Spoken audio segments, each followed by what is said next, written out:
Good morning. పరమతండ్రి సన్నిధిలో ఆయన యొక్క శక్తితో, ఆయన బలముతో, ఆయన ఆత్మతో నింపబడుతూ మనం ఈ లోకంలో జీవిస్తూ వస్తుంటున్నప్పుడు ఆయన మన పక్షమున సాక్ష్యము పలుకువాడు. మనల గురించి అనేక మంది హృదయాలలో మంచి స్థితిని కలగచేవాడు మన పరమతండ్రి. కాబట్టి ఈ దినం అనుదిన లేఖన భాగం చూసుకుంటుంటే, నా పక్షమున సాక్ష్యం పలుకువాడు పరమందున్నాడు అను ప్రియులారా. పరమతండ్రి మన గురించి సాక్ష్యం ఇస్తుంటాడు, అనేకులకు సాక్ష్యం ఇస్తుంటుంటాడు. యోబు గురించి పరమతండ్రి సాక్ష్యం పలుకుతున్నాడు. ఎవరి దగ్గర? అపవాది దగ్గర. ఇదిగో యోబు లాంటి భక్తిపరుడు ఎవరైనా ఉన్నాడా అంటుంటాడు. ఎందుకంటే పవిత్రుడును, నిర్దోషియు, న్యాయవంతుడని, భయభక్తులు కలిగిన వాడు, చెడుతనంతో విసర్జించిన వాడు అని పరమతండ్రే యోబు పక్షమున సాక్ష్యం పలికాడు. ప్రియులారా, మన పక్షమును కూడా పరమతండ్రి సాక్ష్యం పలుకువాడు. ఎప్పుడు మనం ఆయన దృష్టిలో నమ్మకముగా ఉన్నప్పుడు, పవిత్రముగా ఉన్నప్పుడు, మనం యథార్థవంతులుగా కనబడుతూ వస్తుంటున్నప్పుడు, మనము దీనులమై సాగి వెళుతుంటే మన పక్షమున పరమతండ్రి సాక్ష్యం ఇస్తాడు. ఆయనమిచ్చే సాక్ష్యము అది ఎంతో ఉన్నతముగా ఉంటుంది. కాబట్టి మనుషుల చేత మనము గొప్పవారం అనిపించుకోవాలని, మనుషుల చేత మనము గురించి సాక్ష్యం చెప్పించుకుంటుంటారు కొంతమంది. ఆ సాక్ష్యం ఎప్పుడు నిలిచి ఉండదు.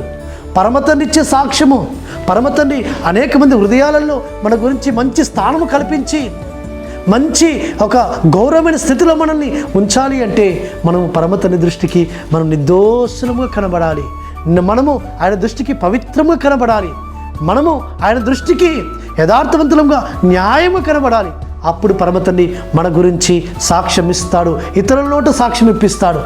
కాబట్టి అందుకే మన గురించి మనం కాదు గొప్ప చెప్పుకోవడం, మన గురించి పరమతండ్రి అనేకుల నోట గొప్ప చెప్పే స్థితిలో మనం ఉండినప్పుడు పరమతండ్రి ఆయన మన పక్షమున ఉండి మన గురించి లోకమునకు ఆయన తెలపరుస్తాడు సుమా. కాబట్టి అందుకే నా పక్షమున ఉన్నవాడు, ఆయన నాతో ఉన్నవాడు, నన్ను బలపరచువాడు, నన్ను స్థిరపరచువాడు ఆయనే అని మనం ఆయన ఎందుకు ఆధారం చేసుకొని ఆయన విశ్వాసం నుంచి మనం నడుస్తూ వస్తున్నప్పుడు, కాబట్టి మన పక్షమున ఆయన సాక్ష్యం పలుకుతాడు సుమా. కాబట్టి యెహోషువను పరమతండ్రి ఆ విధంగా గొప్ప చేస్తూ వచ్చాడు, అనేకులు ఎదుట గొప్ప చేయ మొదలు పెట్టాడు. కాబట్టి పరమతండ్రి సన్నిధిలో గొప్ప వ్యక్తిగా కనబడుతూ వచ్చాడు. మనము కూడా అనేకుల ఎదుట మన సాక్ష్యం నిలబడాలి అంటే, మన సాక్ష్యం ద్వారా అనేకులు కదిలించబడాలి అంటే మనము ఆయనకు ఇష్టముగా ఉండాలి. మన పక్షమున ఉన్నవాడు గొప్పవాడు, ఆయన శక్తివంతుడు, ఆయన మనల్ని గొప్ప స్థితికి తీసుకెళ్తాడు. అట్టి విధంగా పరమతండ్రి కృప మనకు అనుగ్రహించునుగాక. ప్రార్థన చేసుకుందాం. పరలోకందర మా తండ్రి, సర్వోన్నతుడ, జీవాధిపతి యెహోవా, మా పక్షమున సాక్ష్యం పలుకువారు మీరై ఉన్నారని, మీరు పరమందై ఉన్నారని, ఆ సాక్ష్యం నిత్యం నిలిచి ఉంటుందని మీరు మాట్లాడిన మాటల ద్వారా మమ్మల్ని బలపరిచినందుకు స్తోత్రం తెలుసుకుంటూ యెహోవా నామమున స్తుతించి ప్రార్థించి వేడుకుంటున్నాము తండ్రి. ఆమేన్. సర్వోన్నతుడు, సర్వాధికారి అయిన జీవాధిపతి అయిన యెహోవా కృప, కనికరము నిరంతరం తోడుగా ఉండి ఆయన మనల్ని బలపరిచి నడిపించును గాక. ఆమేన్.